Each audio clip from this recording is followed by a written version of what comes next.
আপনারা সকলেই ভালো আছেন। তো ভয়েস দিতে, দিতে একবারে খুবই টায়ার্ড, ক্লান্ত। ভাবলাম এই সময়টা আপনাদের সাথে শেয়ার করি আর সেই সুযোগে আমি একটু ব্রেক নিচ্ছি। আহ তো সেই সুযোগে আমার মিনি স্টুডিওটা আপনাদের দেখাই সামথিং। এটা স্টুডিও বলা চলে না। এরপর আমি এখানে এই টুকিটাকি ভয়েসের কাজগুলো করি। এই যে দেখতেই পাচ্ছেন, এই হচ্ছে আমার মাইক্রোফোন, এই হচ্ছে আমার কম্পিউটার, এই যে এখানে সামথিং আমি নাম লিখেছি আর কি, এআর স্টুডিও। দেখতেই পাচ্ছেন এই যে এটা মিনি স্টুডিও হিসেবে কিন্তু সব কিছু আমি রেখেছি, কিন্তু স্পেসটা খুবই কম। সেই জন্য অনেকে আমাকে বলে যে আমার স্টুডিওতে আইসা যে রেকর্ড দিতে চায়, গান করতে চায়, কিন্তু গান রেকর্ড করতে গেলে শুধু এখানে একজন বসা যায়, বড় জোর দুইজন বসা যাবে, দুইজন বসে কিন্তু নাড়াচাড়া করা যাইব না। এরকম একটা খুবই ছোট একটা স্পেস। তো যাই হোক, সেই সাথে আমি আপনাকে দেখাই আমি কীভাবে আসলে ভয়েসগুলো দেই।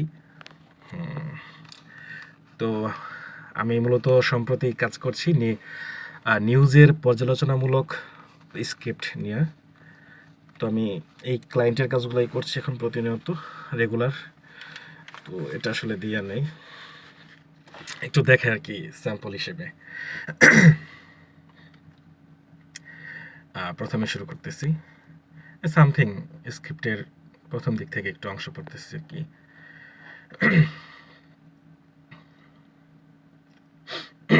গোলাটাও ঠিক করে নেই।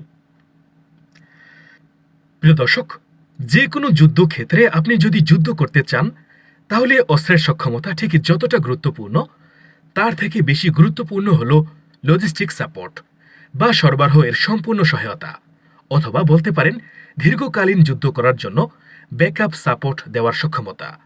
যুদ্ধক্ষেত্রে যুদ্ধ করার জন্য আপনার কাছে যে পরিমাণ অস্ত্রই থাক না কেন, সেটা এক সময় শেষ হয়ে যাবে, এবং যুদ্ধকালীন পরিস্থিতিতে কখন সেটা শেষ হয়ে যায় তার কোনো গ্যারান্টি নেই। তো ছিল আমার স্ক্রিপ্টের একটি অংশ, আপনাদের দেখালাম আজকে আমি কিভাবে রেকর্ড দেই। এই ভয়েস আসলে নিজেকে এখনও ভয়েস আর্টিস্ট বলি না, আমি সবসময় চর্চা করে যাচ্ছি আর ভালো করার চেষ্টা করছি আর শিখছি। একসময় সবাই দোয়া করবেন যাতে আমি এই সেক্টরে সফল হতে পারি, একজন ভয়েস আর্টিস্ট হিসেবে প্রতিষ্ঠিত হতে পারি। তো আজ এ পর্যন্তই। আল্লাহ হাফেজ, সকলেই ভালো থাকবেন।